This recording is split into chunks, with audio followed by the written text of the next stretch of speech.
Okay, good evening, everyone. Thanks for that wonderful introduction, Jess. I'm Joshua Montanari from the Jimmy Carter Presidential Library in Atlanta, Georgia. And I'm going to be here with my counterpart at the Clinton Library, Kathleen Pate, joining us from Arkansas.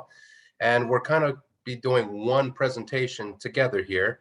I'm guessing we might have a break about halfway through because we have quite a bit we're going over here. And just to let you know, we're sharing a lot of great resources, primary sources that we feel that you and your students can utilize for effective National History Day projects. Now, while we have these four categories, please pay attention as we go. I almost think so many bullet points are subtopics on their own. I even challenged some teachers to challenge their students, take on the Constitution itself for a National History Day projects. We'll be quoting some portions of that affect these issues we'll be talking about, these topics, because of course the president's power comes from the Constitution. So please pay close attention to those, all kinds of great ideas that you could bounce off of your students, and hopefully you can get a hold of this presentation, share it with your students, show them all these amazing resources that are available that will really, I think, boost them up to the top when they enter this competition, because nobody does primary resources like the National Archives does. And with that said, we can go ahead and I'll get my screen shared here and we'll begin our presentation. And me and Kathleen will be going back and forth here. I think we'll have room for questions at the end. There's a really pressing question. Go ahead, put it in the chat, and I think Jess will catch that and bring it to our attention. But we're generally going to leave some room at the end of the program for that. So bear with me for a few seconds here.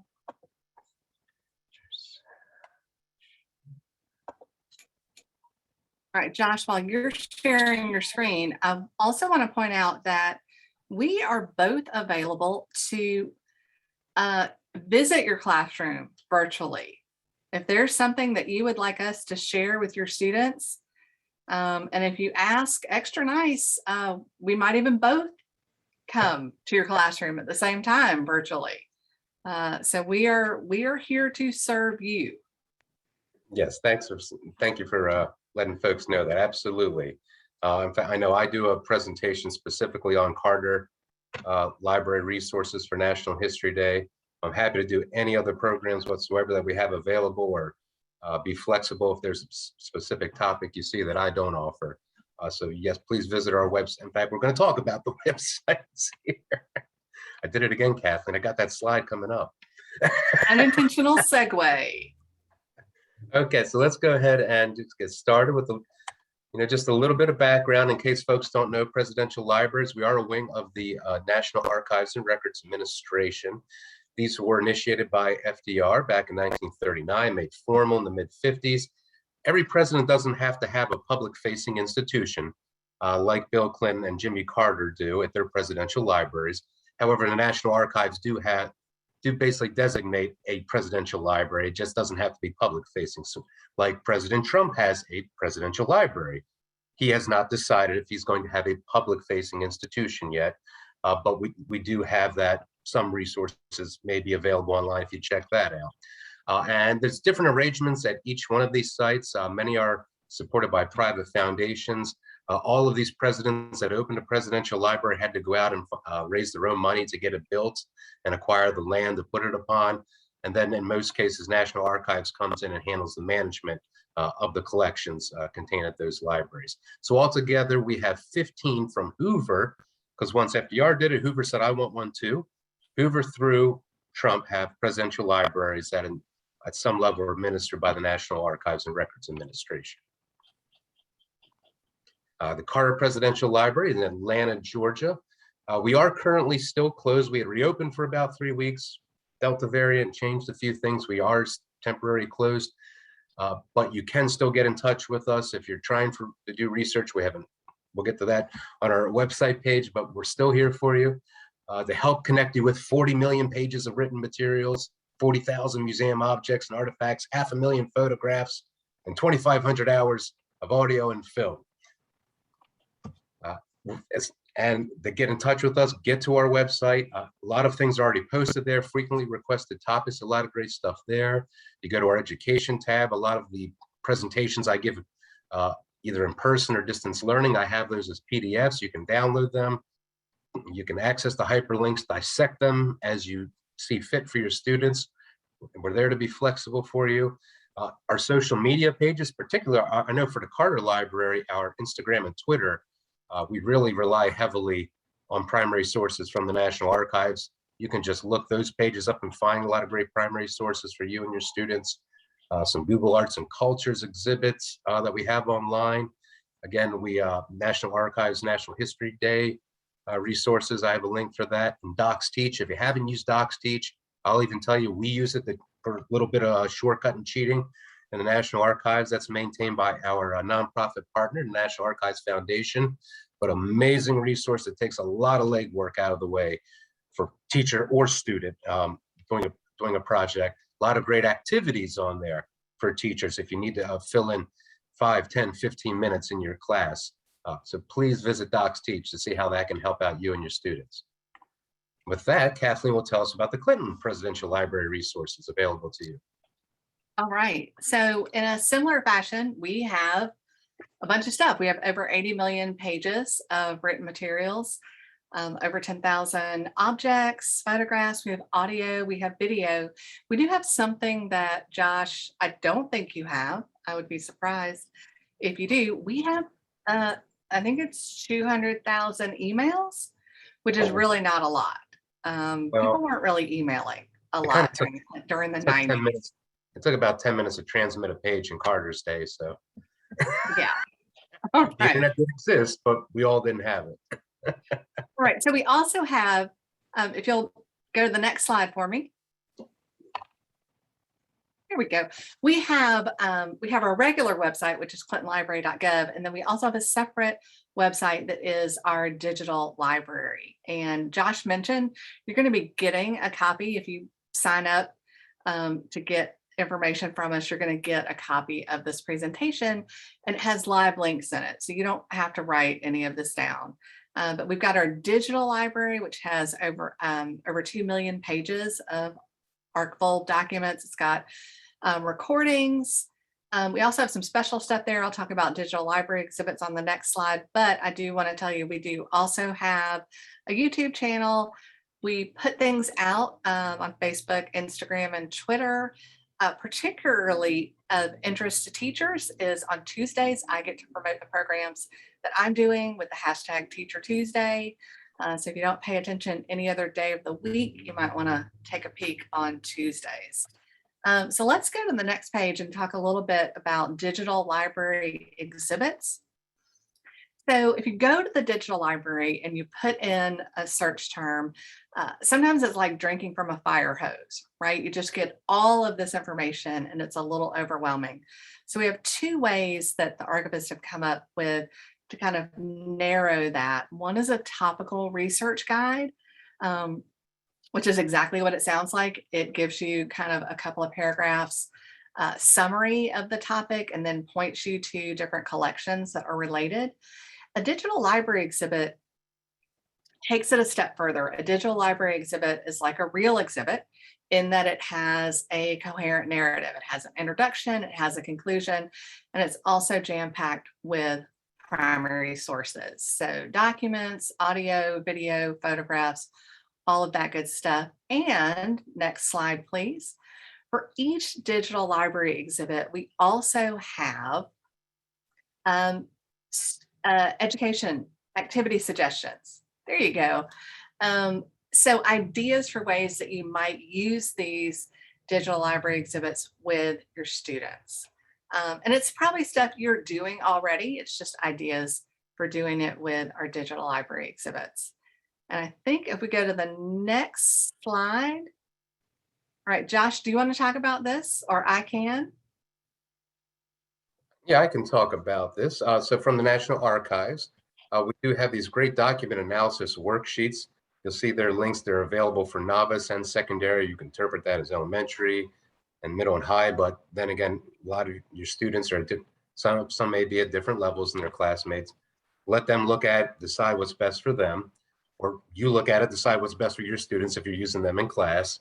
Also available in Spanish. You have folks who are English second language speakers. that might be of assistance there. But this is a really great tool if you have students in National History Day to help them create an annotated bibliography.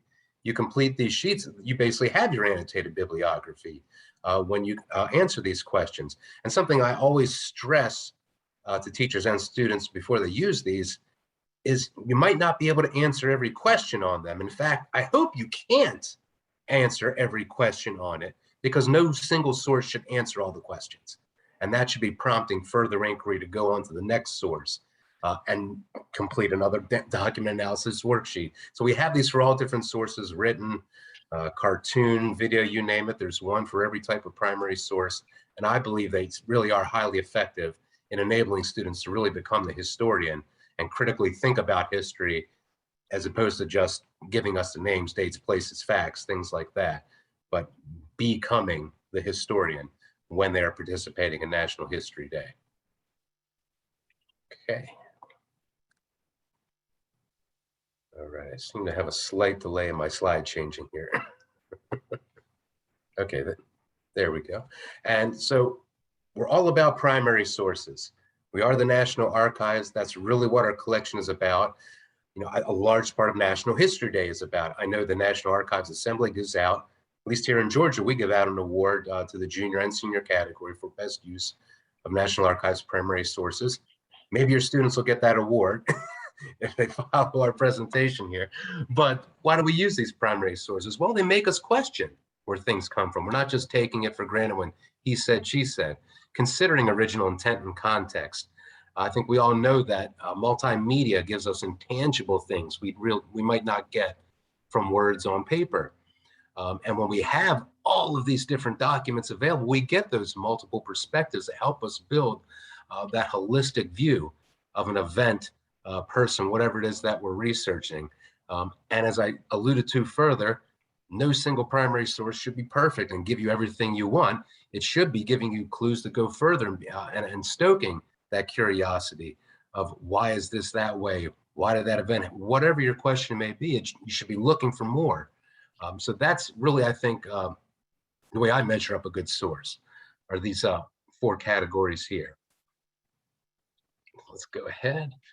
Now, we're beginning our presentation with the pre-presidency periods of Jimmy Carter and Bill Clinton's lives. We have some great photographs here, both of them in different uniforms. Jimmy Carter, they're graduating from the United States Naval Academy in Annapolis, still the only United States. Let's see, he went there and then he graduates from submarine school. We'll talk about that. So the only president to graduate from submarine school. And we see his wife, well, future wife, Rosalind, pinning on his ensign bars, and his mother, Lillian. Kathleen can maybe tell us a little bit more about Bill Clinton there on the right.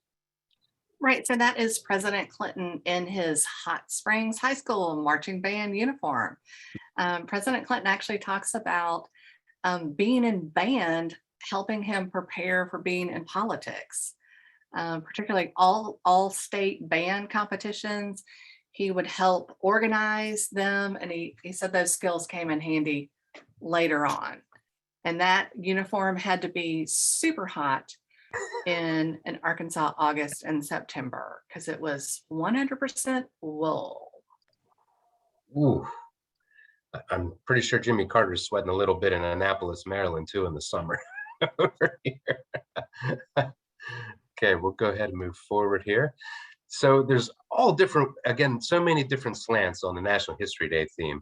I mean, honestly, whether it's our presidential libraries or others, I think whatever the theme of National History Day, it always fits any president.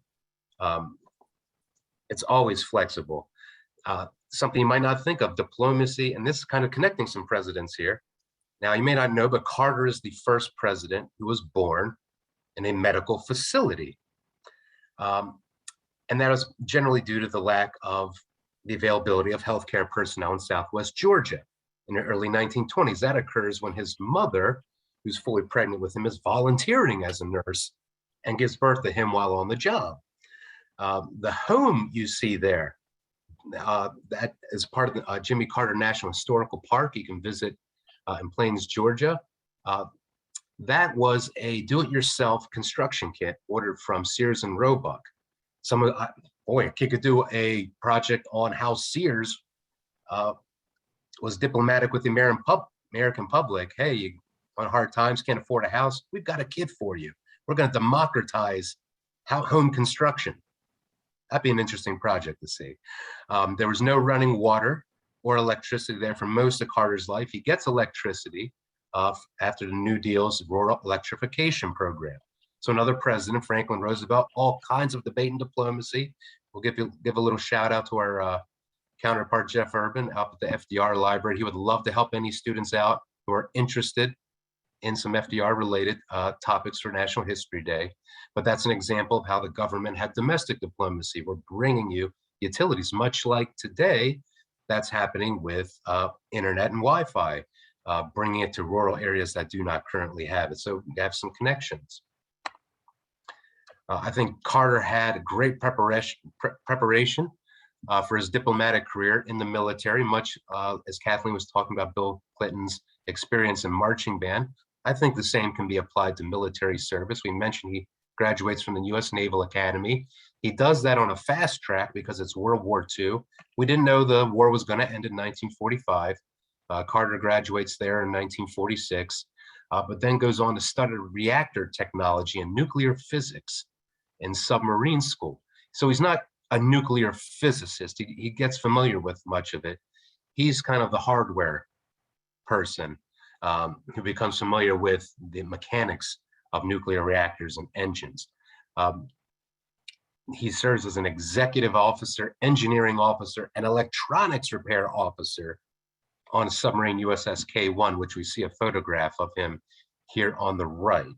So naturally, having to make sure all of those things are running, I'm sure prepared him for quite a bit of diplomacy he would have to be deploying in his presidency. Gets selected for the Navy's nuclear-powered submarine program, although he doesn't quite get to spend a lot of time there. That's a little later, right before his father passes away.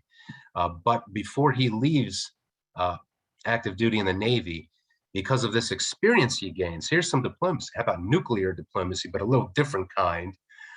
He leads the first nuclear meltdown response team in history at Chalk River Laboratories in Ontario, Canada. So that's basically if someone goes in the room for 90 seconds, has to come out, start a task, and it's up to the people behind them to finish and pick up where the person before them left off. It is estimated that Carter absorbed about 1 year of radiation standards by today's standards in those 90-second sessions. I personally am waiting for Marvel or DC to make a great origin story of a comic book character with that. That's what it sounds like to me. But so even before he's in politics, the man's being diplomatic internationally here.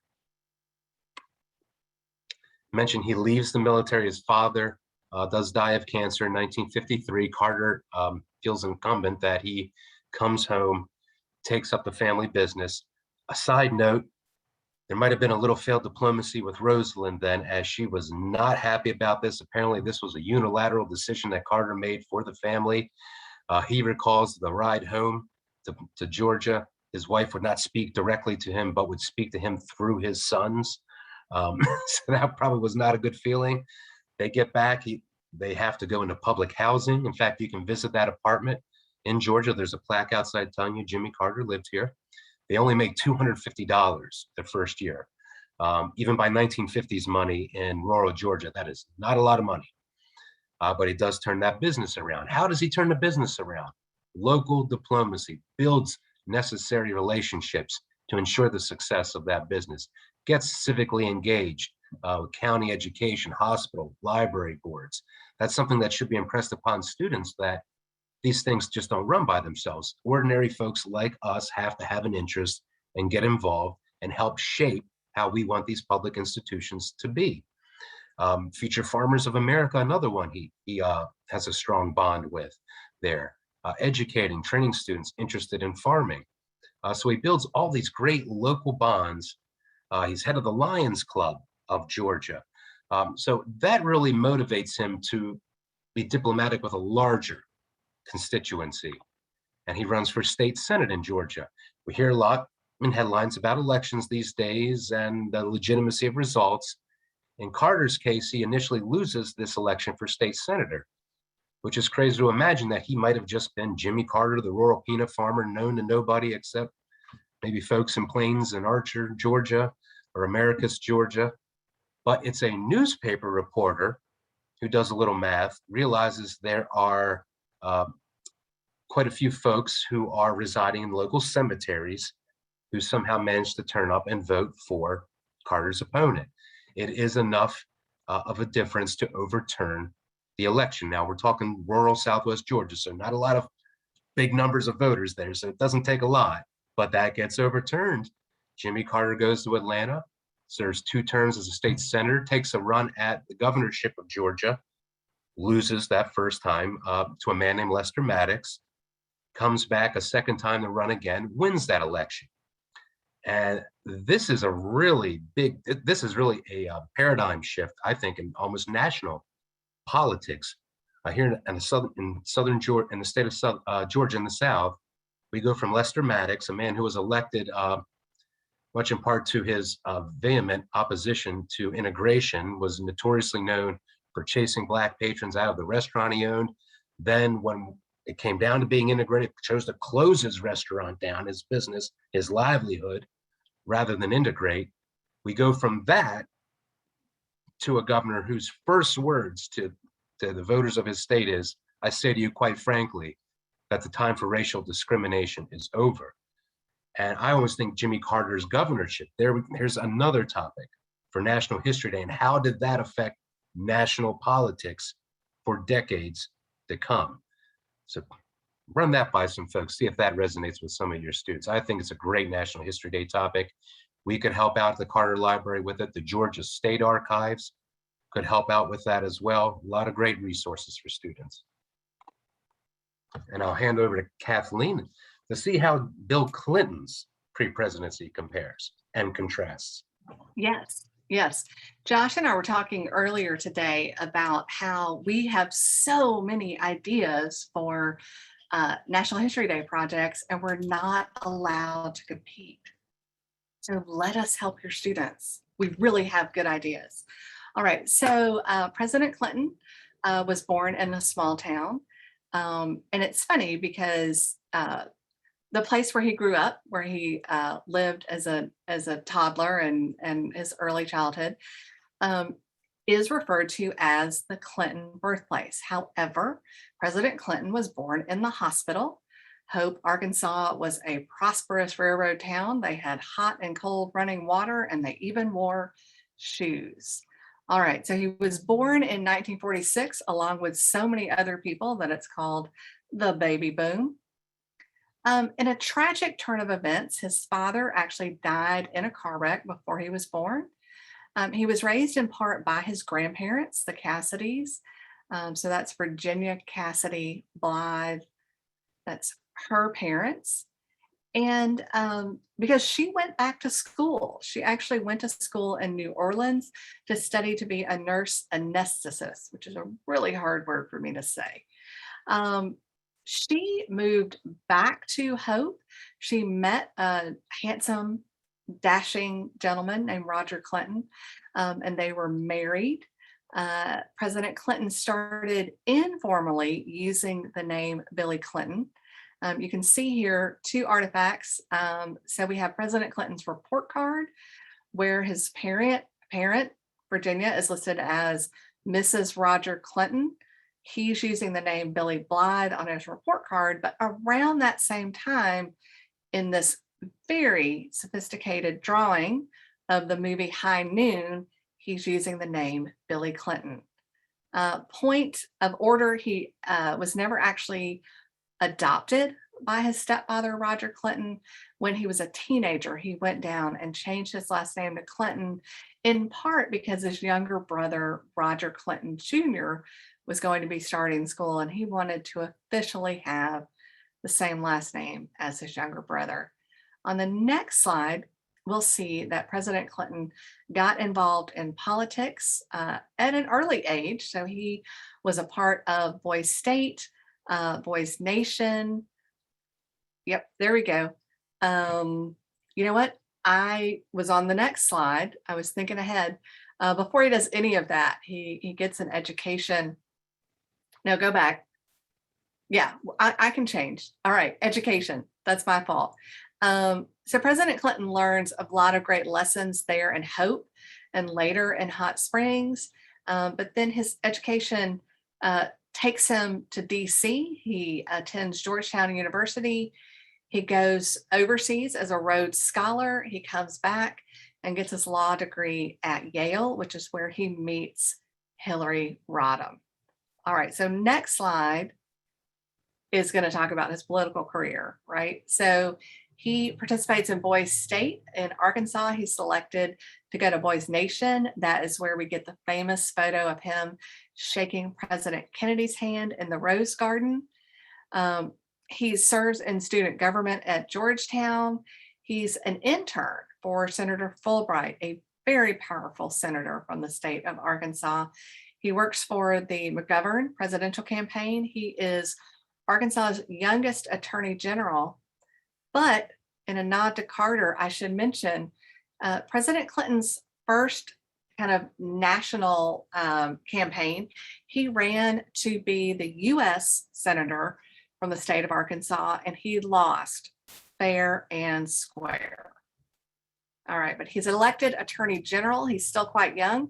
We'll go to the next slide. After being elected attorney general, he becomes the youngest governor in the country in 1978, age 31. But he only serves 2 years. The gubernatorial terms were just 2 years at that point, and he makes a lot of changes, including some significant education reform, maybe too many changes, because the voters put him out, but they vote him back in after Frank White serves a 2-year term. So he's very successful as governor, and he's governor of Arkansas when he announces in 1991 that he's going to be seeking the highest office of the land. I think we're back to you, Josh, with the next slide. Okay. So the first topic, or I guess second topic we'll be talking about after pre-presidency will be the Middle East peace process. And I'm going to give some background information. This is really a background for both Kathleen and I's portion of this segment here. But there we see Carter, Clinton, George H.W. Bush in the Oval Office following the Middle East peace agreement signing ceremony during the Clinton administration. But another great example, and I'll talk about this later, how I think it's rare that any president's accomplishments are solely theirs. We often see it's the result of culminating work from previous administrations. And that's what I think that this photograph represents very well. So that would be an effective source for a student to use to illustrate that point. Now, here's some civic literacy again for students. I would encourage a student to take on the Constitution or specific articles of it as a topic, but anything that presidents do for the most part flows from Article 2 of the Constitution. But when we're talking about peace treaties with other nations, that's what we have. Article 2, Section 2 has that language there, shows checks and balances. They have to have 67% of senators concur. It's the presidents that appoint the ambassadors that speak with these other nations. They're the ones that receive ambassadors or heads of state, as we see Carter meeting with Menachem Begin of Israel there at the White House. Looks like a little bit of a red carpet event happening. Now, post-World War diplomacy in Europe, this is all a part of it, because I think, typically when we think about the Cold War, I think we often go immediately to Eastern Europe, or maybe we think about Southeast Asia, with Vietnam, whatnot. But the Middle East, I mean, really, if you really want to boil it down, anywhere in the world, this was a front of the Cold War. But the Middle East really was a tinderbox of the Cold War. And so things like the Marshall Plan are a big part of the background in the Middle East peace process. And then the subsequent formation of NATO, later countered by the Warsaw Pact. And just like the West was and the Soviet Union were picking sides in Europe, we were doing the same thing in the Middle East. The United States, in May of 1948, recognizes the state of Israel.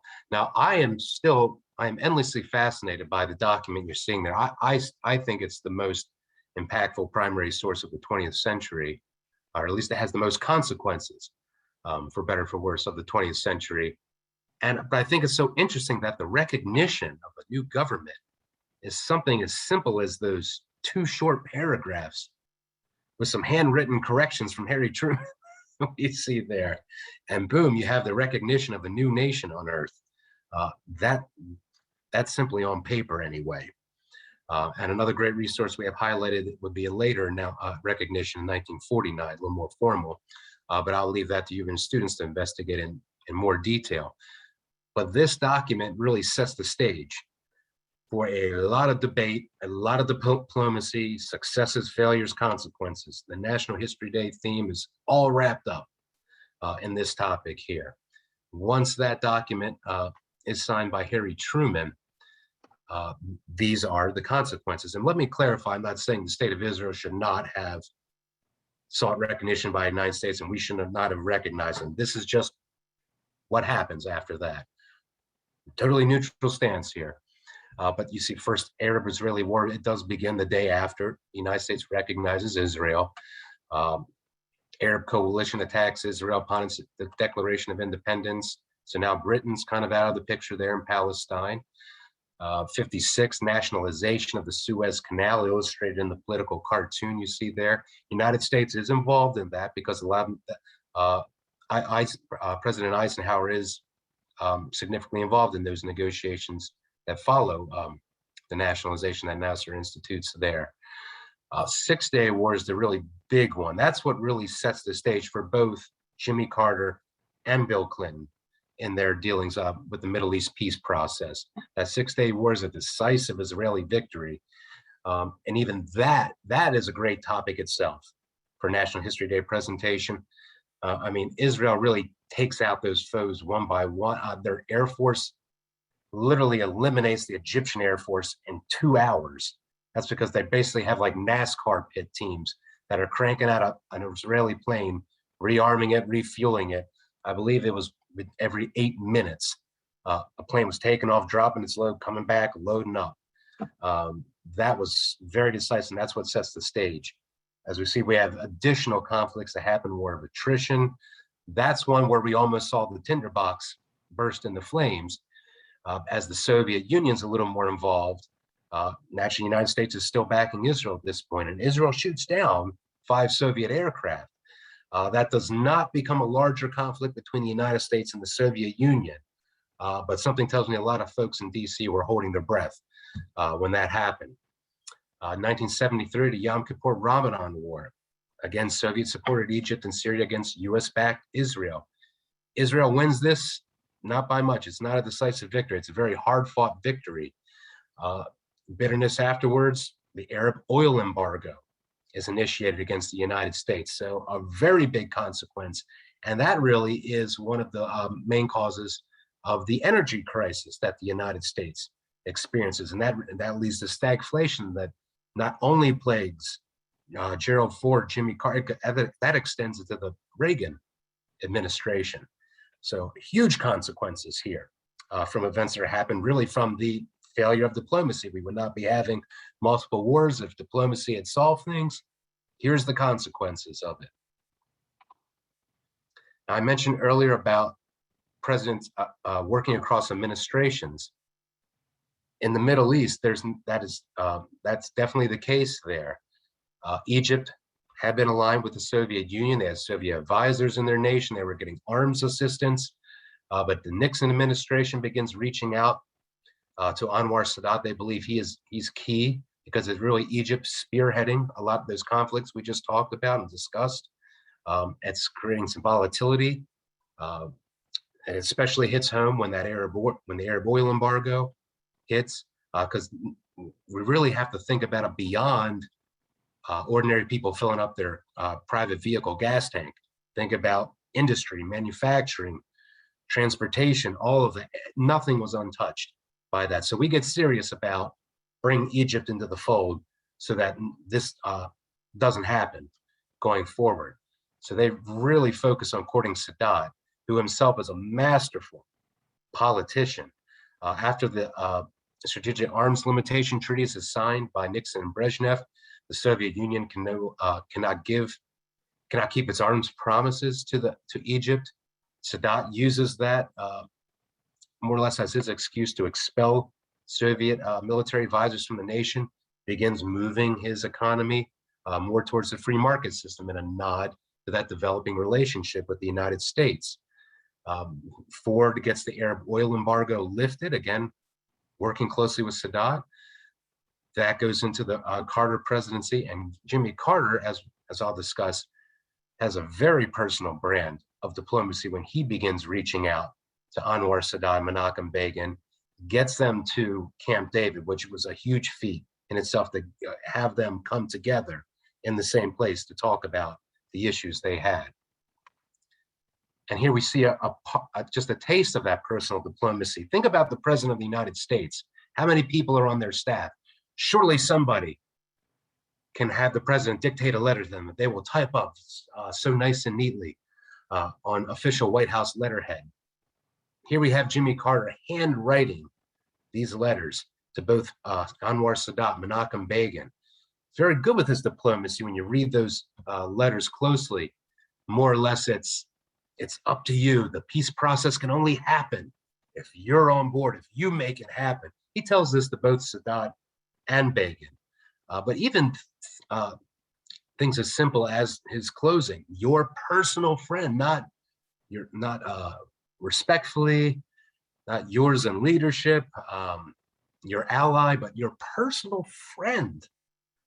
So Jimmy Carter really lays it on thick, but it works. It gets these the heads of these two states that have been at war for each other for decades to come together and try to work out an agreement.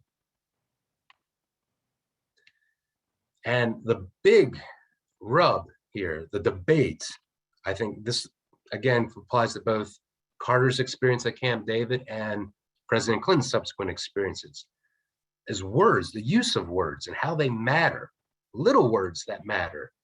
And UN Resolution 242 was the sticking point why we had an impasse in these peace negotiations. Menachem Begin, Israel, is really holding all of the cards in these peace negotiations because it's, the United States and Egypt, they want them to withdraw from the Sinai Peninsula, the Golan Heights, the West Bank. They want to return these areas. And Israel, Menachem Begin, he is quoting Resolution 242 that says withdrawal of Israel armed forces from territories, and it's plural there, occupied in the recent conflict. Now, maybe something is lost or gained in their translation of this, but what he says is there's no descriptor before territories. It doesn't say withdrawal from all territories occupied in the recent conflict. And that's a big sticking point for him. And Menachem Begin is someone who, when he's running for prime minister, tells the public, I'm going to retire on the Sinai Peninsula in an Israeli settlement. It's not going anywhere. It's going to be a Israeli territory for the duration. So he also has a lot of promises to live up to that he made in his own run up to becoming prime minister of Israel. So that's really where the rub lies. Now, you can go and on our website, we have a lot of great primary sources about the Camp David Accords. We have breakdowns of each day of them. You can look at Jimmy Carter's daily diary, every single day of it. You can look at the handwritten letters, and you can kind of get the gist that things weren't going well. They were not going to be successful. But then Jimmy Carter he reaches out to Menachem Begin. And this short video of Carter's account of that, this is really what changes. This is this personal, thoughtful diplomacy. This is what makes the Camp David Accords a success that brings Menachem Begin back to the table. The last day was a turning point because we thought we had failed. And we were getting ready to leave Camp David in failure and go back to Washington and announce that we had not been successful. And Prime Minister Begin asked me if I would sign a photograph for his 8 grandchildren of me and Begin and Sadat. And I agreed to do it. And my secretary, whose name was Susan Clow, got the names of Begin's 8 grandchildren from Israel. She called over there and got their names. So instead of saying best wishes, Jimmy Carter, I said with love and best wishes to, and I put down his grandchild's name and I signed it. And I took it over to his cabin to tell him goodbye. And when he opened the door, he was very angry with me. And he said, "Good afternoon, Mr. President." He was always very proper. And I said, "Good afternoon, Mr. Prime Minister. And I'm sorry we hadn't been successful. I brought the photographs you asked for, and I gave the photographs to him." And he turned around and said, "Thank you, sir."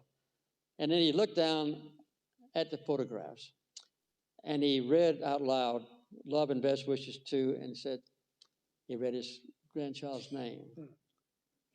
And he put that over in the back, and he read the next one's name. And he read the third one's name, and his chin began to quiver, and tears ran down his cheeks, and mine too. And he said on the face, "Why don't we try one more time?" So that's an interesting case. If only every international conflict could be resolved with something so simple yet so thoughtful, so insightful, and that personal gesture, it gets Menachem Begin back to the table. They agree on they have a tentative agreement they sign in Washington. It's the last day. Pardon me, I mean to replay that. Okay. And a formal one is signed later, the framework for the conclusion of a peace treaty between Egypt and Israel. You see that hyperlink there, still intact more than 40 years later. But what they agreed to was that Egypt and Israel would normalize diplomatic relations. So each will now have an embassy in each other's countries, open conversation. So in other words, it's not just all up to the CIA to let us know what's going on in the other country, equivalent of that for Egypt and Israel. They're openly talking with each other. Israel agrees to withdraw from the Sinai Peninsula. That is a huge concession. As I mentioned, Begin ran on the Sinai Peninsula being Israeli territory for the duration of time, that he himself was going to retire there. He makes that compromise and it returns it to Egyptian control. So Sadat has something to bring back to his country. Unfortunately, there were things left unresolved. Israel-Palestinian issues are not a part of the final peace agreement. The Gaza Strip, Golan Heights, those peace efforts would continue for decades to come, picked up by another Southern governor turned president, old Billy Clinton. And with that, I'll hand this over to Kathleen to talk about the 42nd president's experience with the Middle East peace process. Excellent, thank you. So there's a lot that goes on during the 8 years that President Clinton is in office in terms of the Middle East. And we've got some great resources here. Unfortunately, I don't have a story as cool as Josh's, but this handshake is actually incredibly significant, symbolic gesture, between leaders of Israel and Palestine. Let's go to the next slide. There's so much to cover here. So there's the Oslo agreement, there's 1, there's 2, and they're trying to, continue to make progress, but the tensions just continue to rise. Let's go to the next slide. There is the Y River Memorandum. So Itzhak Rabin is assassinated, Netanyahu is elected, and he's not as interested in being a part of the peace process. And it's mixed results. Let's go to the next slide. So this is continuing into President Clinton's second term. And toward the end of his second term, there's kind of a last-ditch effort. This is July of 2000, there's a Camp David summit. It goes on for 2 weeks. And basically, Yasser Arafat is unwilling to compromise. And this photo, they look happy, and they look like maybe President Clinton is going to be able to bring them together. There's another photo I couldn't find space for, where they're sitting, and it's actually the morning that is the last time they're together at the Camp David summit. And you can just tell by the body posture, no one's open to further discussion. All right, so I kind of condensed that a little bit because we still have a lot to share. So what's up next, Josh? That'd be human rights. But I mean, something worth noting, in both cases of Carter and Clinton, we have a president more or less taking 2 weeks. I think Carter was there for 13 days. But how often does any United States president just say, all right, this is where I'm at. I'm on this thing for 2 weeks. This is my thing I'm focusing on. Maybe a topic is, what were the vice presidents doing? Because I know in Carter's case, Walter Mondale was more or less stepping into the presidential role to handle everything else that's going on. Something tells me the same is true for Al Gore when Bill Clinton is tied up in Camp David for 2 weeks. Also, perhaps something worth exploring. I don't know if there's enough primary sources out there for that, but maybe worth looking into. So we're on to the human rights category, and both of these presidents are very well known in this area. Although with Carter's and Clinton's, it's both during the presidency, after the presidency. So we're kind of covering two territories here, even though we have separate sections for them. They do overlap. But we see Bill Clinton there. I mean, there's so many. I love all the pictures of Bill Clinton with kids. I think there's a endless number of pictures like these of Bill Clinton embracing children. Same probably for Carter with their work with the Carter Center that we'll discuss later. But Balkan Wars, obviously, that was a big point of in the Bill Clinton presidency. But I'll let Kathleen talk about those. Let's see, who are we starting with here? I think we're starting with you. Okay, so again, back to that Constitution. Debate and diplomacy, I think, is applying here. Article 5. So Carter, in his administration, he's really trying to reach out to women. You know, he has a very dynamic first lady by his side, Rosalind Carter, strong advocate of the Equal Rights Amendment, as was her husband. The president, Rosalind Carter, is someone who goes on a multi-nation diplomatic trip to South America, another great topic for National History Day. She's in his cabinet meeting, so his wife is right there with, you know, Secretary of State, Vice President, National Security Advisors, and there's the First Lady. She's in many of those same meetings, wanting to know what's going on. And Carter wants her in those meetings because she is, as he quotes, his most trusted advisor, his closest advisor. Now, with the Equal Rights Amendment of 1972, it does not get ratified, depending on who you ask, because there's a lot of debate about Article 5 of the Constitution, which the language is relatively plain but vague. There's nothing said about establishing deadlines for ratification of an amendment to the Constitution. There's nothing about extending established deadlines for amendments to the Constitution, which we see President Carter doing in this picture here. It seems to be one of those constitutional interpretations of, well, it doesn't say I can't. It has nothing to say about, what about a state who ratified at one point? New legislature comes in, they unratify or de-ratify, whatever the word is.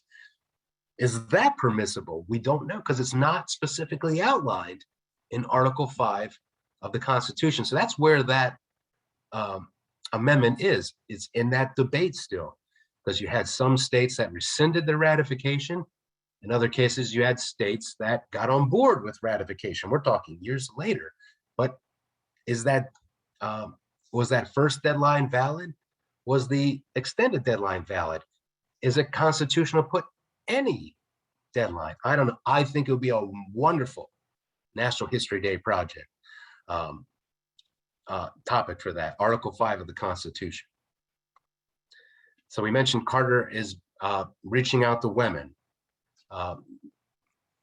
If we look at that poster there, presidential appointees, when he comes to office, Carter appoints more women than all 38 of his predecessors combined. Among them would be Hillary Rodham, later Hillary Rodham Clinton. So she works in the Carter administration. Carter has a committee with the International Women's Year. We see a photograph of that to the right. So he's really reaching out as a part of the wave that he's seeing in the country for gender equality with the Equal Rights Amendment going. So he uses his office, I think, more or less as an extension of that effort to change our nation's constitution. Diplomacy for the persecuted, for refugees. Now, in Carter's administration, what he's dealing with is fallout post-Vietnam, also with Cuban refugees. Those are making headlines every day. The boats are showing up. I can't say how relevant this is right now. I don't think I even need to say it. With what's going on with our withdrawal from Afghanistan that happened, we see us bringing refugees back from there, more or less trying to take care, even though those conflicts might not have ended ideally for the United States. We're kind of backing up our support for those people who put themselves out there as our allies, trying to get them back home to make good on our promises to them. So Carter passes the Refugee Act of 1980, raises the ceiling of refugees who we accept in our country, makes it flexible from when we have emergencies like the one our country is currently experiencing in Afghanistan. And a refugee is now defined as a person with a well-founded fear of persecution. But it's not just for refugees of Vietnam, of Cuba. This is anywhere. I mean, think of violence in Central America, South America. This has lasting impacts on our nation and the character of our nation. And from here, we're going to see about how the Clinton presidency compares and contrasts with Carter's.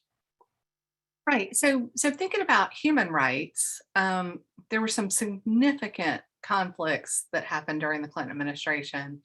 And I would be remiss if I didn't mention Rwanda and the ethnic violence that happened there. And, the role that President Clinton played kind of as that conflict was coming to a conclusion. Let's go to the next slide. And we see some crossover here with Haiti. President Clinton is focused on restoring a democratic government in Haiti, and former President Carter becomes involved in that process. So you see this photograph here. So Senator Sam Nunn is one of the senators from Georgia, and they're in the residence at the White House and talking about what needs to happen in Haiti. I have found a great, and I'm actually looking for it right now because I've lost it again. On the digital library, there's a great letter, very personal letter from Jimmy Carter to President Clinton, talking about the press coverage of his visit to Haiti and saying, the press got it wrong. We are on the same page. I'm here to support you. I am not trying to step on your toes. So I'm going to see if I can't find that as the presentation continues. And I am actively looking to see, I saw that question in the chat about what position that Hillary Rodham held in the Carter administration. So I'm trying to find that out as well. Let's go to the next slide. And we saw that photograph earlier of President Clinton with refugees. So we know that there were two significant conflicts in the Balkans during the Clinton administration. One is the Dayton Peace Accords ends that, and then Slobodan Milosevic, again, is involved in a conflict, Serbian nationalist. They're in, yes, they're in Kosovo, and the Kosovar people. So we see, and this actually connects to what Josh was talking about with the Cold War, right? So we're seeing these conflicts, and this is an interesting, when you're talking about diplomacy, right? So in Bosnia, we're able to reach a diplomatic solution. In Kosovo, we end up sending in troops, which really damages our diplomatic relations with Russia, right? So there's a lot to unpack there in terms of diplomacy and debate. Let's go to the next slide. And I've thrown in an extra slide. It's going to be interesting to see if if it picks up in Josh's version of this Google slide presentation. In 1995, Hillary Rodham Clinton, First Lady, was a part of the delegation that went to the 4th UN Conference on Women. And she, with speechwriters, had crafted a pretty fiery speech.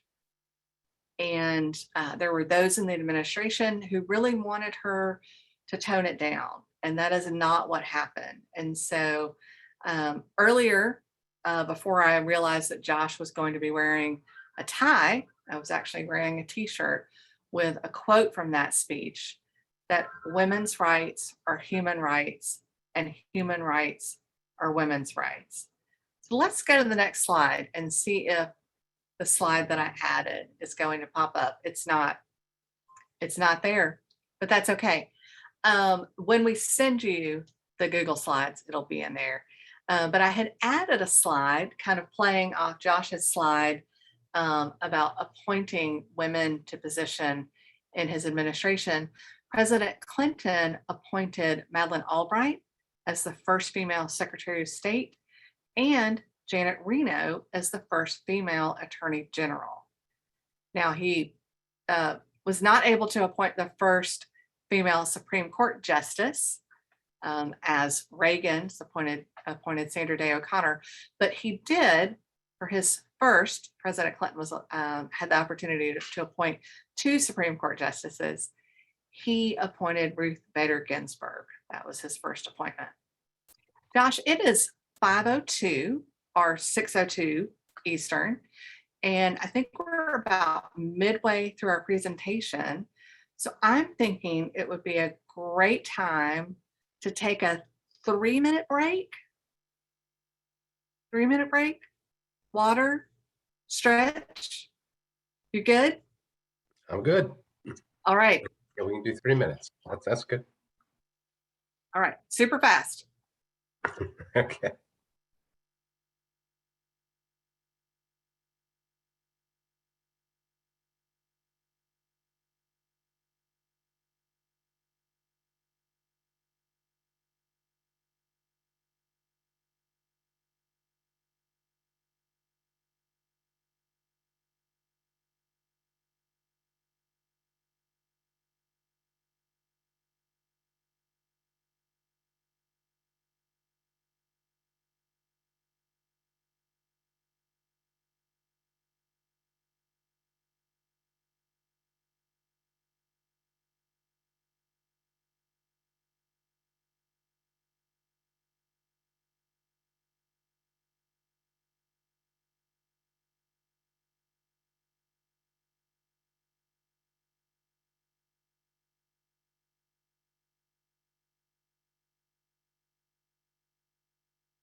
There we go. It is 5:05.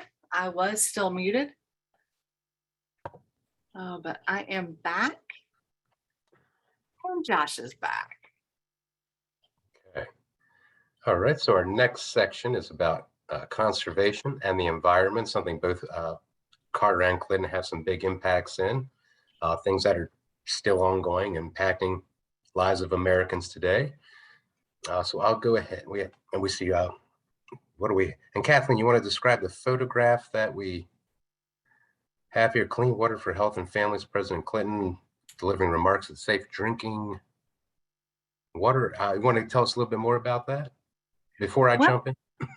Yeah, sure, absolutely. So, you know, we had a little fun with this presentation, kind of going back and forth. And so I'm not sure how I managed to do this, but we have pictures of Clinton for the intro of each topic, even though the first thing we're going to talk about is Carter. I forgot to So jump yeah, so President Clinton was certainly focused on the environment and worked for cleaner drinking water, cleaner air, and more things like that. And you know, I think he's picking up certainly what several presidents before him had made as were priorities for several presidents before him, including President Carter. And so another example of cooperation across administrations, you might call that professional courtesy diplomacy.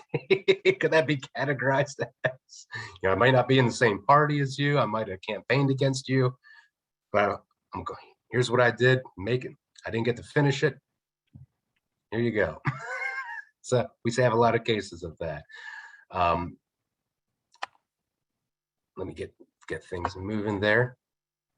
So Carter, and we mentioned the energy crisis, really brought on by the Arab oil embargo of 1973. So we're seeing Middle East connect with that. Although a lot of Americans weren't connecting those dots, I think it's important for students to remember, and I think most of us know this, that back then, you really only knew what was going on in the world if you read the newspaper or watched that 1 hour of news in the evening. Not the case today. So not a lot of people were connecting dots between United States backing of Israel and Middle East conflicts, and why is that making my gas at the pump go up? Why am I losing my job at the factory? Dots weren't quite being made. Carter really tries to do everything within his constitutional power and that of the other branches of government to meet the energy crisis. So with what I call legislative diplomacy. We see here a photograph of the first Secretary of Energy being sworn in. So Carter, in cooperation with the legislative branch and the validation of the judicial branch, creates a new cabinet position in the government, the Department of Energy. They also oversee our nuclear arsenal as well. So Carter has Emergency Natural Gas Act. Again, when you access this presentation, I've got hyperlinks to these that give you and your students some more information in case you want to go more in depth on those, maybe dissect it for a quick activity or lesson in class, whatever you want to do with it. We put it there for you. I mentioned Department of Energy Organization Act, National Energy Act, Energy Security Act. I can also tell you there's a myriad of executive actions that were taken. And looking into those is great for students because I think we sometimes don't quite understand what is an executive action. Most of the time, it's just bringing a direction to a law that's already been passed, something that's pre-existing. Sometimes it's symbolic. They all can be a little bit different, but I highly encourage students to check some of those out. Could also be great primary sources for their National History Day projects.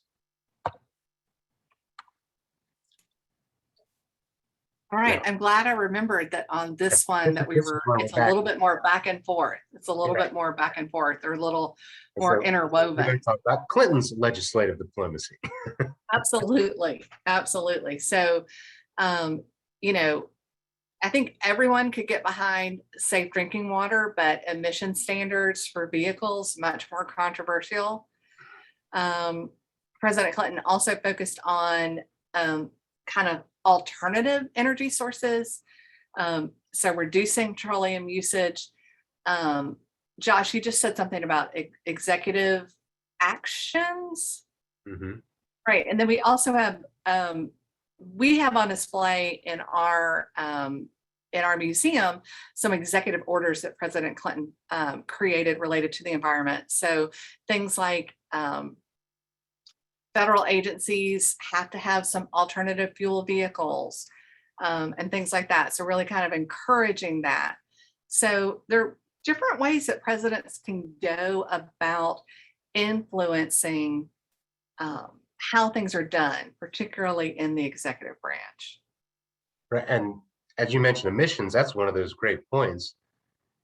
We all might remember more or less the death of a lot of those classic cars, real gas guzzlers, things that were getting maybe 8 to 12 miles a gallon. Looked really good while they were doing it, though. But a lot of those kind of went away in the late 70s, early 80s. Carter had set some pretty high emission standards there. Those do get modified by the Reagan administration. And then who'd have guessed? The Clinton administration modifies the Reagan. So there was a little bit of flexibility in how each administration approached that aspect of it. Also a great National History Day project, I think. Well, and if you want to look at executive orders, like the National Archives has a chart where you can look at every president's executive orders and it will tell you what it did. And then if it was subsequently, changed by another administration and, kind of all the disposition records on that. So there's a lot of great information on that in a really succinct table that you can look at. Right. Okay, let's see what we have.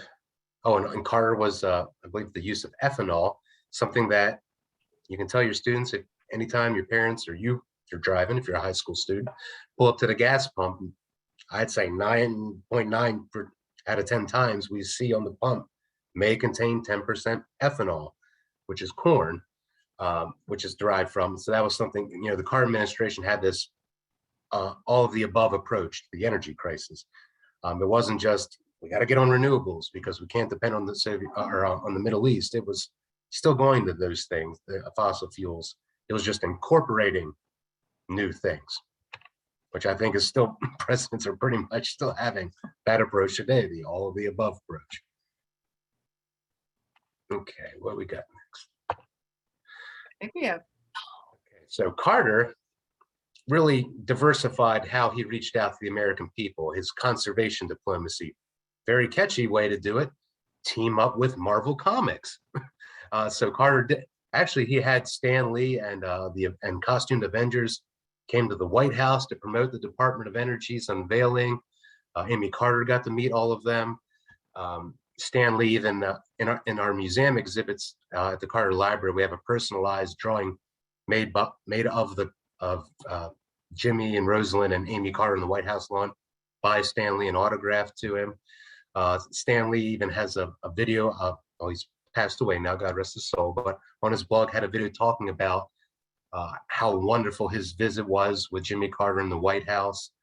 In fact, we recently had an exhibit on the Georgia film industry. A big part of that was Marvel, naturally.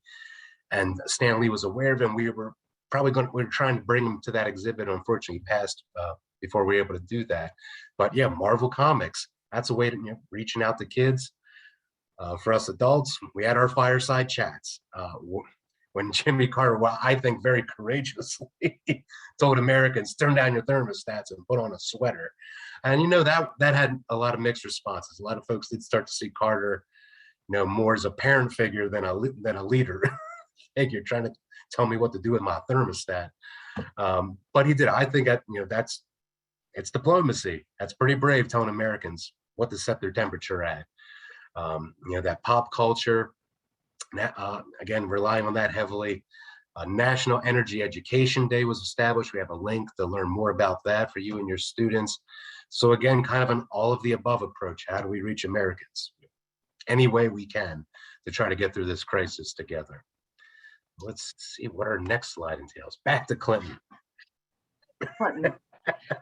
So we were talking about vice presidents earlier, and the Kyoto protocols, negotiations seemed to stall, and President Clinton sent Vice President Gore. So Vice President Gore, has, even to this day, very involved in the environment.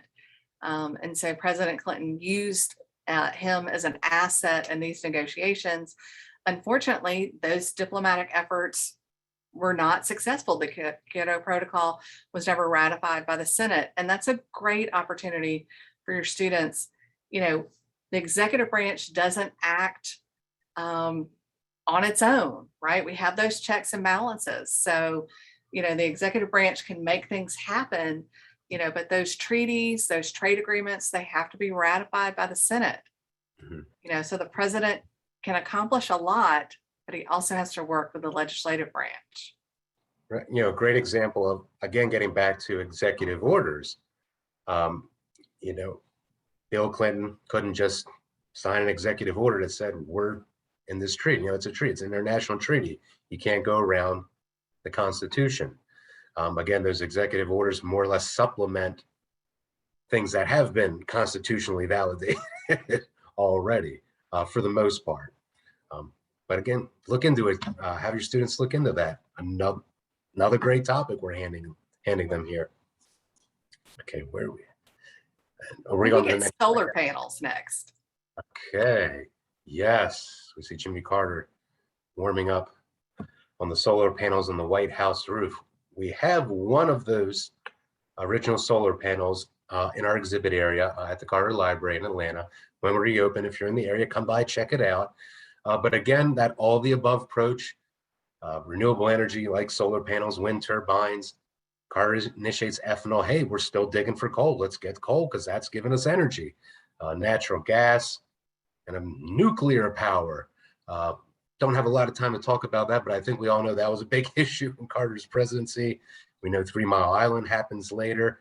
In fact, I don't think any new nuclear plants that were not yet proposed when that happened have opened. I don't believe so. One's about to open in Georgia, but it was proposed before 3 Mile Island happened. Also let you know how long it takes to open a nuclear power plant. Apparently, in some cases, decades to get one off the ground. But Carter puts these on the White House roof. Did they power every single thing in the White House? No. These original solar panels, I think what they provided was they were able to heat all of the hot water in the White House. And that was about it. So it didn't solve all the energy problems there, but Carter, I think, as President of the United States, felt it incumbent upon him to show that he was leading by example, that we're good. Just like he's putting on that sweater. And I think he said he put the thermostat down to 56. That's really brave. He's putting solar panels on the roof of the White House. All right. And then Bill Clinton is greening the White House, right? So incandescent bulbs are replaced with fluorescents. We've got double pane windows, replaces the roof, more efficient HVAC. Very intrigued, composting shredded documents, improving the sprinkler system. And President Clinton actually takes this a step further. When he leaves office, the Clinton Presidential Library, he makes a commitment to have it be a LEED certified building. So that is leadership in energy and environmental design. So we have solar panels at the Clinton Presidential Library. We have part of our walls are made from recycled aluminum. Part of our floor is made from recycled tires. So we have a lot of things. Oh, and we have, I'm not going to be able to remember the name of it. Radiant floor heat, where you have hot water that runs underneath the floor that helps heat the building in winter. So we had an exhibit a couple of years ago called White House Green Building, and kind of looked at the things that President Clinton did while he was in office, and then things that he did, had done with the Clinton Presidential Library. We opened as a silver LEED certified building, and then they did some improvements, and we are classified as a platinum LEED certified building now. That's very impressive. That is not easy to attain. I took a class in graduate school on green architecture. Not easy to achieve that status. Yeah. And have it function. Right. Because you have to be careful about the things that you choose. Right. And this gets me thinking about, again, topics for National History Day that can connect the past with current events. Students may know, Green New Deal has been proposed by some folks in Congress, echoing that of the FDR administration. We talked about Carter only got electricity at his boyhood home through the Rural Electrification Act. Maybe at some point, maybe this current administration, maybe another administration down the road, maybe they have the Rural Solar Panel Act, or hopefully the Everybody Solar Panel Act. I don't think we don't have them widespread in urban anywhere, but something to that effect. And I think that's a great opportunity to connect the past with the present and make it relevant. Maybe a debate and diplomacy of new deals, plural, could be a great topic. A very big one, but challenge your students. I think they always surprise me. So just absolutely, there. Josh, when you're talking about bringing electrification to rural areas, electricity to rural areas, they didn't call it, the New Deal internet, but President Clinton made a big effort to bring the internet to communities. At that time, nobody really had. We just posted a picture a couple of weeks ago on social media. President Clinton and Al Gore at a school in California for the inaugural Net Day. Net Day 1996 was supposed to be this kickoff of introducing the internet into schools. Hard to imagine what life would be like without it now. And I was, in my adolescence at the beginning of the Clinton years, got into college towards the end. And, in that period, I went for, no internet, but then to, dial up 14.4 BPS to me getting to college and having Ethernet, where for the first time ever, we could actually watch videos and stream music, which was just astounding for someone my age at that time to be through that whole spectrum of the internet, to see that happen within one presidential administration. And hey, maybe a great topic for national history, is the government's role in spreading technology to the mainstream society. Technological advances. Right. Did we need a New Deal? Would private industry have done it on its own? Maybe, maybe not. But hey, that's what it's all about, the debate and diplomacy of it. Wherever there's successes, wherever there are failures, is there a better way? Hey, and you could connect that to the debate over funding for the space program. Right? A lot of new technology has come out of the space program. Josh, you and I could probably come up with topics all day long, but I think we need to move on. Yes, we do. Okay. So now conservation, we're not just talking about energy.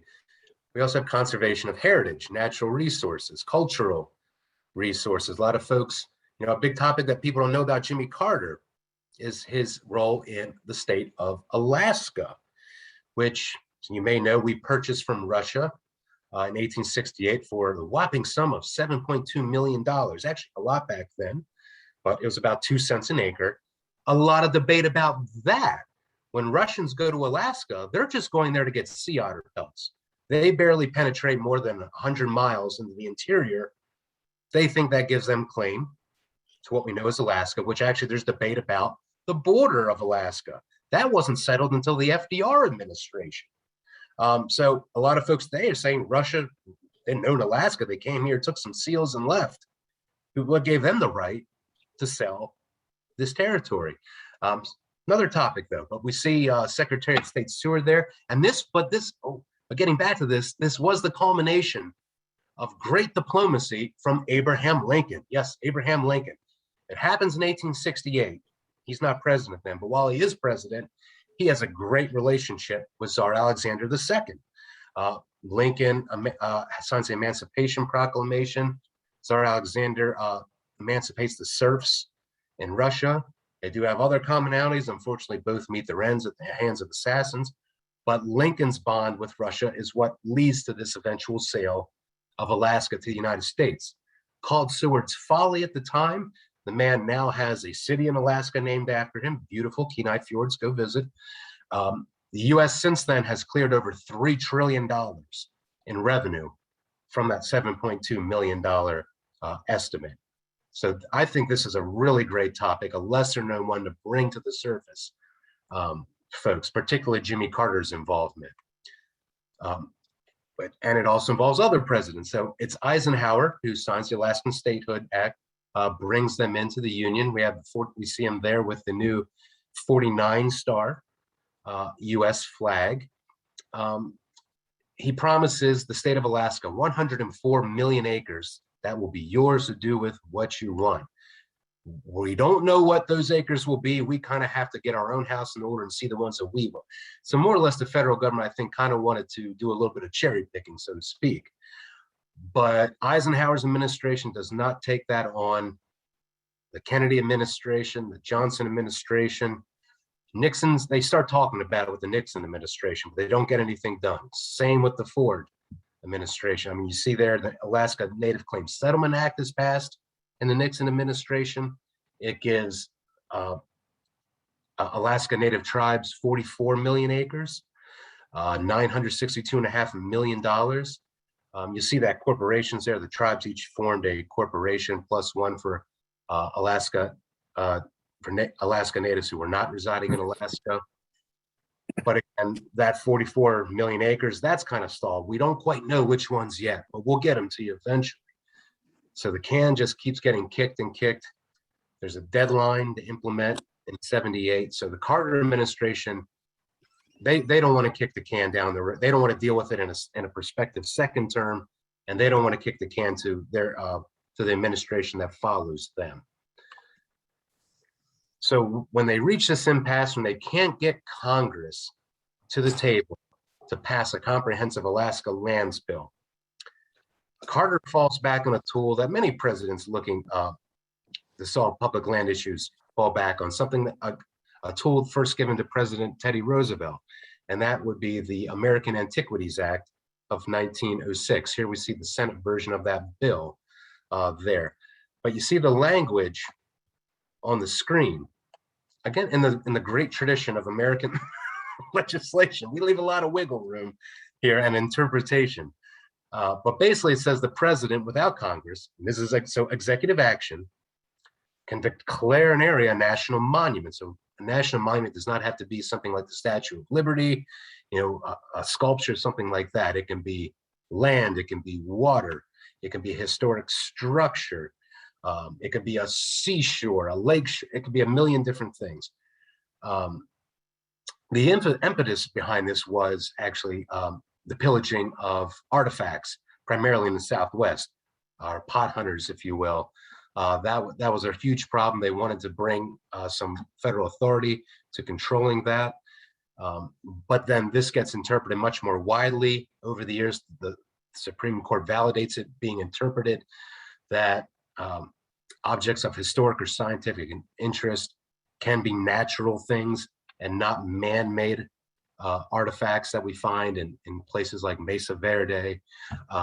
So it really grows and evolves. And just about every president since Roosevelt, there's only a couple exceptions, I think there's 2 or 3, have used the Antiquities Act. So this is something on both sides of that. Presidents of Republican Party, Democratic Party have both fallen back on the Antiquities Act. And so Jimmy Carter, before I get to Jimmy Carter, so talk about those checks and balances, validation from the judicial branch. The judicial branch more or less seems to have made this a pliable law applicable on a state-by-state basis.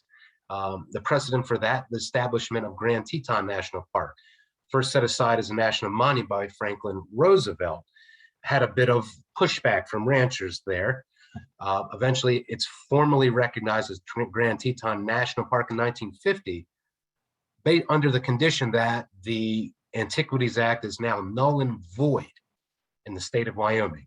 In other words, we need an act of Congress to establish any more national parks in this state. And if you go check your national park map, you have Yellowstone, you have Grand Teton. Not a lot since then. But so that's the case. That's what comes out of this. So that's a very important precedent for the Antiquities Act. Now, Carter, once again, Congress doesn't come to the table. He invokes the Antiquities Act, instructs his Secretary of the Interior to withdraw lands for consideration under that. Alaskans, as you see from this picture from the University of Alaska Fairbanks Archive, are not very happy with it. We see Carter being burned in effigy. In fact, Carter recalls going to the Alaska State Fair when during all of this and seeing a dunking booth. In one booth is someone dressed as him, as Jimmy Carter, and the other booth is someone dressed as the Ayatollah Khomeini. Again, we have the Iran hostage crisis. He notices almost everybody overwhelmingly is choosing to try to dunk him, Jimmy Carter, over the Ayatollah Khomeini. So that's how upset a lot of Alaskans were with this when it happens. So initially this becomes an executive action. Jimmy Carter loses the 1980 election, as we all know. Ronald Reagan's made president. But when between that time, that lame duck time, as it's referred to, more or less, Carter kind of sends the message to Congress, you know, I still got more executive actions in my pocket I can do. It's going to be it's going to be harder to undo that. The incoming President Reagan, it's going to kind of cripple their effort or complicate their efforts to do what they want to do. He more or less brings Congress to the table, leverages that Antiquities Act to get them to the table after he loses the election, and gets them to pass the Alaska National Interest Lands Conservation Act, otherwise known as ANILCA. And here again, we see that pliability with the states. So they agree that no president will invoke the Antiquities Act in Alaska for anything more than 5,000 acres. And if you've been to Alaska, the sites up there, they tend to be pretty big, not a lot of small national historic sites or national historical parks. A few, I worked at one of them, Sitka National Historical Park, but that was dated before all of this. So since Carter, it's pretty much the big boys, but it's not only does it provide comprehensive federal guidance on everything Alaskan, we're talking energy, transportation, mining. It either creates or affects 34 units of federal public lands. And these are all active hyperlinks. When you go back in the presentation, you want to look a little closer at some of these. But this law more or less doubles the acreage of the National Park Service alone with the establishment and modification of these. Personally impacted my life. I worked at Denali National Park and Preserve. Prior to this, it was known as Mount McKinley National Park with no preserve. And I had a great working experience up there. But again, I really wish more people knew the impact that Jimmy Carter had on public lands, particularly Alaska. I mean, anyone who goes to Alaska, that tourism economy, this law created it. All those people that have pilot's licenses to fly us tours because of this, all those rafting companies, you name it. Hotels, lodges, the Alaska Railroad bringing you from Seward up to Denali. This law is the impetus for that. So if you've had those magical experiences or are looking to have that magical Alaskan experience, remember Jimmy Carter. And now Bill Clinton, I believe, also takes advantage of that Antiquities Act. And Kathleen's going to talk about something that's still in the news today, made headlines in the last administration. I just was reading about it affecting the current administration with this topic of discussion. So I'll hand it over to Kathleen. So that gets into kind of, creating national monuments using the Antiquities Act also means that whoever comes after you can undo or partially undo what you have done. Right.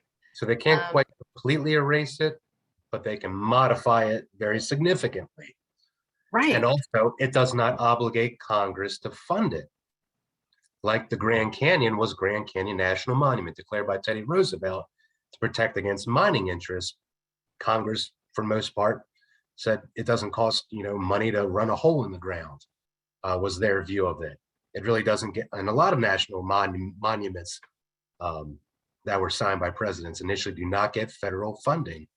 And even some through congressional action and agreements revert to other controls, state control, or just cease to exist altogether because eventually they realize maybe we jumped the gun, or we're never going to get Congress to fund this thing. We're handing it back to the state. So I think there's 30-something cases of that happening in history. Well, Josh, I have a trick question for you. What is considered the first national park? I knew you would ask that. So there is a big debate, especially among folks in the state of Arkansas. Many credit Yellowstone, declared by President Ulysses S. Grant in 1872, as not just the United States' first national park, but it's the world's first national park. This is an American innovation that you don't have to be a king or queen to own these beautiful grounds and mountains and rivers that you can go visit and recreate and have leisure in. We kind of democratized that in our country. Other folks believe it is Hot Springs National Park in Arkansas. That is Right. the world's first national park. And I believe the debate continues. The debate does continue. However, I consider it the U.S. Mint, when they issued the national park quarters, the first one that was issued was Hot Springs National Park.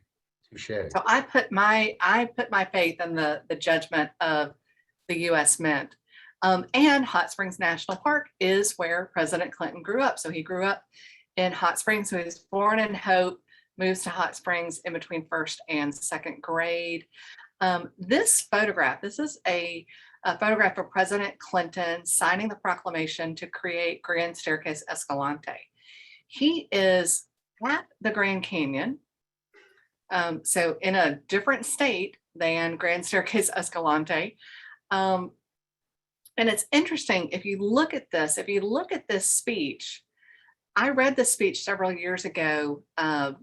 One of the reasons that Grand Staircase Escalante was President Clinton chose to declare it a national monument is that there were dinosaur fossils found there, and we had an exhibit of dinosaurs. And so I learned all about Grand Staircase Escalante. I read the speech, and then a couple hours later realized that it is the fall of 1996. So President Clinton is actively campaigning for re-election. And when you look at the speech, and you can look at the document, so the printed copy of the speech, or you can watch it on our YouTube channel, you really look at the language in a different way as he talks about finding that balance between conservation and jobs. And so he talks a lot about that. And you really see the way that he's parsing the words to make the points he wants to make, both as a sitting president and a candidate. All right, so eventually presidents become former presidents, right? So let's talk about what our presidents did in their post-presidency, because they also have some things in common there as well. Okay. And yeah, here's our glimpse of the post-presidencies. Of course, Jimmy Carter at the Carter Center, Clinton with the Clinton Foundation. So both presidents very active in their post-presidency.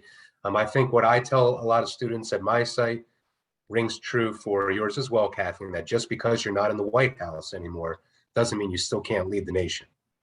And I think Jimmy Carter and Bill Clinton are great examples of that. So let's delve into what we have there, some great primary sources that fit our theme this year. Again, kind of overlapping. We talked about human rights before. Carter, it's really just been the cornerstone of he and Rosalind's life since they left the White House. They founded the Carter Center in Atlanta, which the Carter Library shares a campus with. Together, we're known as the Carter Presidential Center. It's dedicated to waging peace fighting disease, building hope. Their flagship program would be the Guinea worm disease program, which we see President Carter here.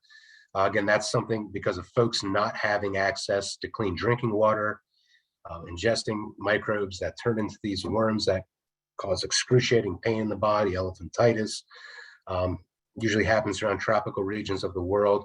But the Carter Center stepped in and very, very simple remedies, education, basic medical supplies, access to water, prevention. And when they started this, it was numbered in the millions of people afflicted by this disease. At one point, it was down to single digits. I'm not exactly where we're at now, but it's flirting with eradication. And if that does happen, it would only be the second disease eradicated in human history behind smallpox. So no small feat, not quite there, but nonetheless, an amazing example of post-White House diplomacy on behalf of human rights. Here we see some overlap with Carter and Clinton. Clinton while he's in the White House, Carter after.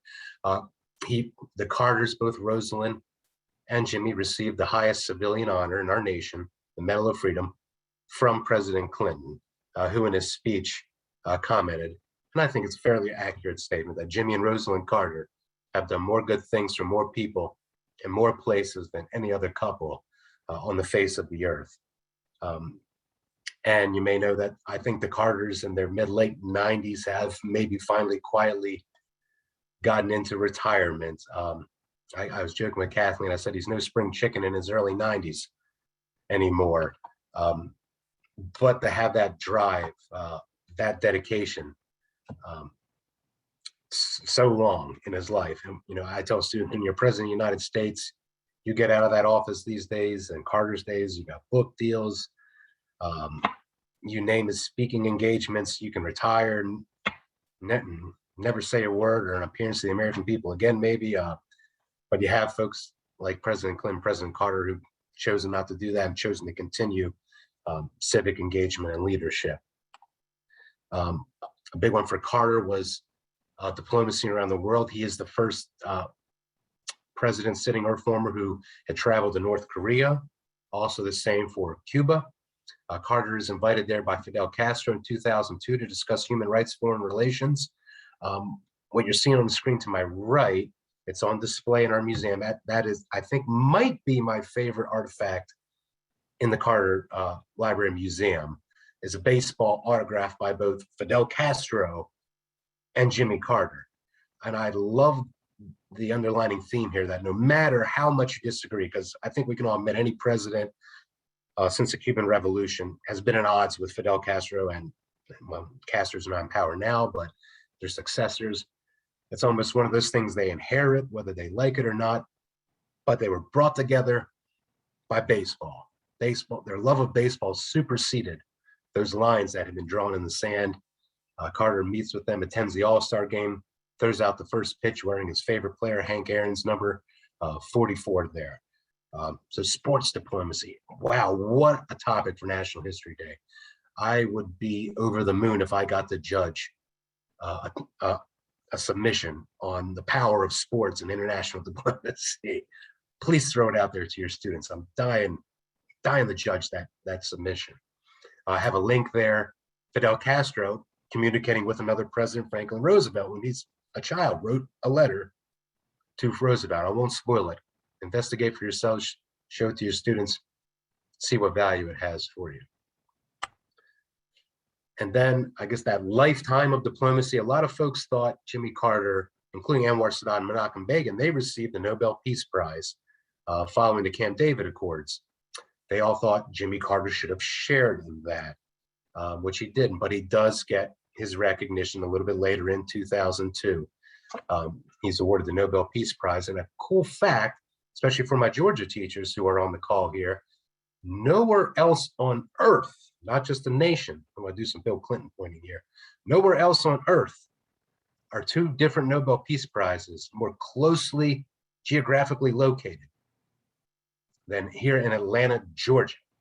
You have Carter's, that what you see there in the picture, at the Carter Library in the Inman Park neighborhood of Atlanta, which just happens to also be home to the Martin Luther King National Historical Park, where MLK's Nobel Peace Prize is located. They're about 1.15 miles from each other, about a 20-minute walk. So nowhere else on earth. So a cool fact to tell students. And also, I believe every president who has won the Nobel Peace Prize has some significant connection to Georgia. Teddy Roosevelt's, I believe his first wife's family, connections to Georgia. Woodrow Wilson spent much of his childhood in Augusta, Georgia, and Kathleen, a native Georgian, probably knows this better than I do. Barack Obama's wife's family, I believe, Georgia connections there. Who am I missing? Am I missing anybody? Aside from Jimmy Carter, aside from his years in Washington and Navy, his whole life's been in Georgia. Yeah, no, I grew up in Augusta, so I needed you to, do the Woodrow Wilson mention there. So for Georgia students, just, hey, you're in Georgia, your chances for a Nobel Peace Prize, the odds are through the roof for you. Yeah, absolutely. Hey, Odds are in your favor. it's too small to see, but I'm wearing a little peach on my shirt. A little shout out to Georgia. I'm a native Georgian, proud University of Georgia graduate. So love any time that I can, connect with Georgia teachers and work with Josh. All right, so let me talk about my president. All right, so we have an exhibit in our library that's entitled "The Work Continues." So President Clinton created the Clinton Foundation, very similar to the Carter Center there in Atlanta. They have offices in New York, and then they have offices in Little Rock as well. And they have done a lot of stuff over the last years, different focus areas. The 6 that are listed there are the ones that they are doing now.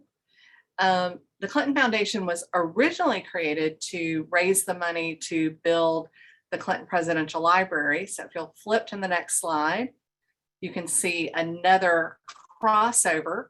So we have President and Mrs. Carter, along with, at the time, sitting President George W. Bush and his wife Laura, George H.W. Bush and his wife Barbara, there at the opening, the dedication of the Clinton Presidential Library. And President Clinton takes an active role with the programs we have at the library. The top photograph and the one that you saw earlier for Post Presidency were both taken around the 5-year anniversary of the opening of the library. President Clinton came down and visited with some students who were on tour. They did not know what was going to happen. Only their teachers knew. They knew they were at the library, that the library was closed, and that something special was going to happen, but they did not know that President Clinton was going to be visiting with them. So that was a really neat thing to watch.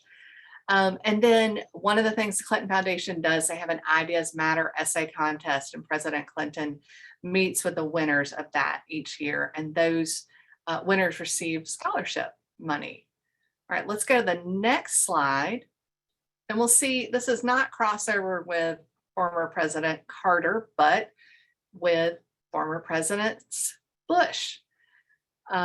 So right after the library opened is when that big tsunami hit Thailand. And the following year is when Hurricane Katrina did so much damage on the Gulf Coast.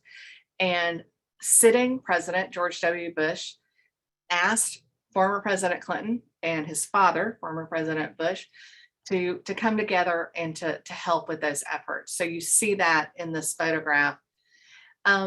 One of the things I wanted to connect, again, a commonality, is that the Clinton Foundation had an initiative called the Clinton Health Access Initiative, or CHI for short. It is now its own entity, but it worked to secure lower drug prices for HIV/AIDS treatment in adults, and then also pediatric patients. And then really kind of see the similarity here with the guinea worm. Chai also worked to eradicate malaria. And it was, some of it was getting better medicines available for less cost to the consumer, but it was also getting longer lasting bed netting, right? We don't think of malaria as something that's happening here in this country, but it was happening around the globe, and it was one of the things that the Clinton Foundation worked on. All right, and I think we're next to the last slide. So President Clinton was in a unique position in 2008, and then truly a unique position in 2016. So being a former president with a spouse running for the office of president, right? So Hillary Clinton ran in 2008. She was, Barack Obama was nominated by the Democratic National Party, at the Democratic National Convention. But in 2016, Hillary Rodham Clinton is the candidate, and President Clinton took a very active role in her campaign, just all around the country. So he would have been the first gentleman, the first spouse to be a former president. All right. And so I think for our last slide, we're bringing it all back together. And so this The was Carters. okay. Yeah, this was very recently when in July when the Carters celebrated their 75th. Yes, 75. I think they'd been married longer than the average life expectancy of an American citizen. Their longest married couple. They're also Jimmy Carter's the oldest living president, not just oldest president in history. He beat out George H.W. Bush, who unfortunately recently passed away. But this was in Plains, Georgia, at the school that Carter attended as a child, which is now the Visitor Center of the Jimmy Carter National Historical Park. And Kathleen and I were just discussing, I don't think this was like that photograph that came out with the Carters and the Bidens, which was used with a wide angle lens that kind of made the Carters look like hobbits. I think this is just President Clinton's very tall, sturdy frame hovering above, Jimmy Carter. As I mentioned earlier, he's no spring chicken in his early 90s anymore. In fact, I told Kathleen just 2 years ago, my colleagues and I were invited to Plains to have a meeting with President Carter where we were seated outside and he was standing in the sun when it's 90 something degrees out, talking to us for 45 minutes. But it seems in the last year, he's really stepped back from public life. But it's great to see the Clintons, the Carters still embracing after all these years. But yep, they're still alive. They're down in Plains. He's not doing his church sermons anymore. He has handed that off, I believe, to one of his nieces, daughter Billy Carter. I'm sorry, her name's fleeting me right now. Maybe I don't know if Kathleen knows. But so the sermons continue. Carter. I don't know, but I can say as a proud Georgian, I have been to church service, and I have been in President Carter's Sunday school class. Yeah, I've been myself. I got to go twice. One of those occasions, myself and I think it was 5 or 6 others from us on my staff and some of my volunteers were surprised by Rosalind Carter. We were told to come to this small room there behind the out that exit door and around the corner that you see there, and in came Rosalind Carter to talk with us. And I was about to get married, and I asked her for advice. She said, "Spend some time apart." Interesting. It says, she says, me and Jimmy have a lot of common interests, but a lot of time I take my trips, he takes his trips. We give each other space. So I thought that was pretty good advice. My wife has those days, just I'm going out, and I'm like, okay. But yeah, wonderful. I love looking at this picture, seeing that connection across the years, and that bond is still there. Absolutely. So we had a couple of questions in the chat. I was able to look up and answer one of them. So one of the questions was about what job did President Carter appoint Hillary Clinton to?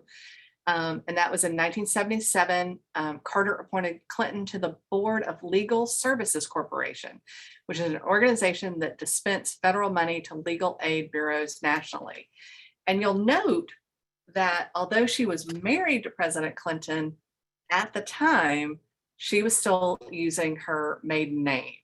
So she didn't take his name for the first couple of years of their marriage. She decided to later on. Let's see, it looks like we've got, oh, we're getting kudos in the chat.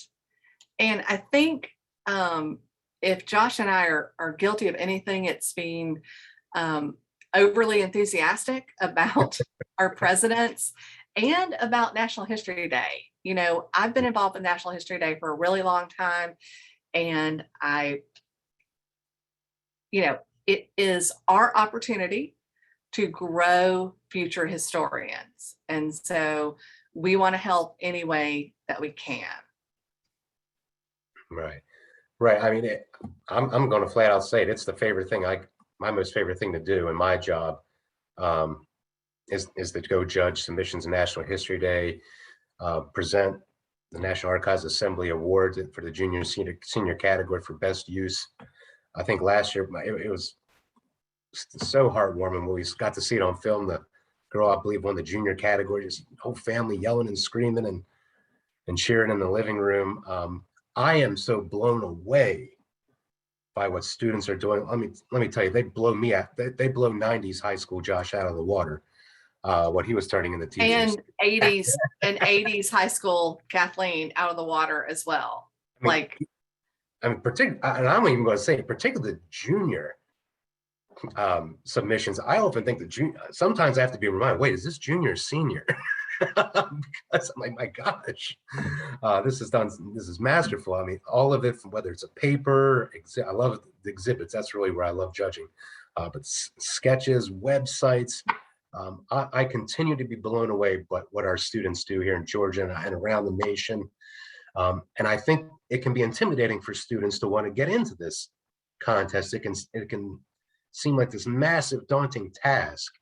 But please let your students know that we have these resources here. We've done a lot of that legwork for you. Go to our websites. We've got document sets.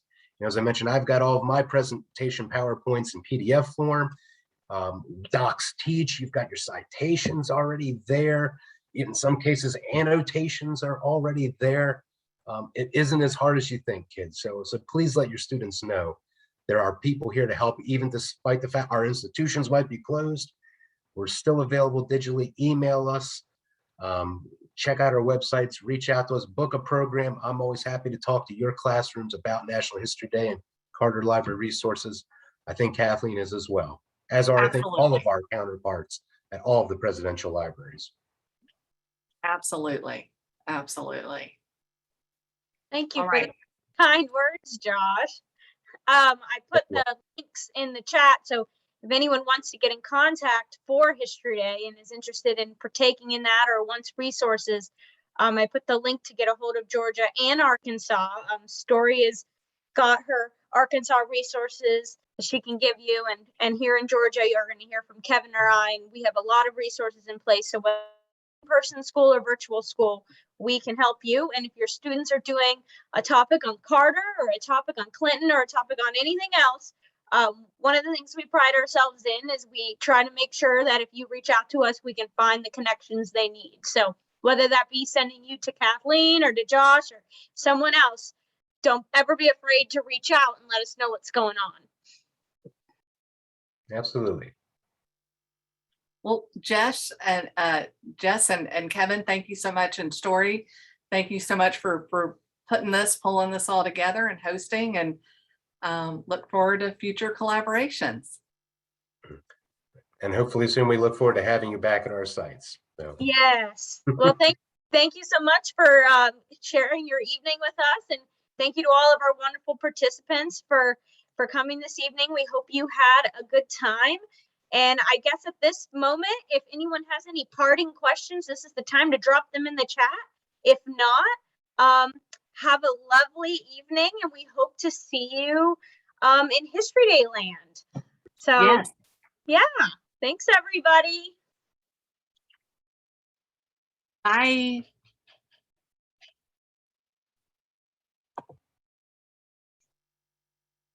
Okay. And then now,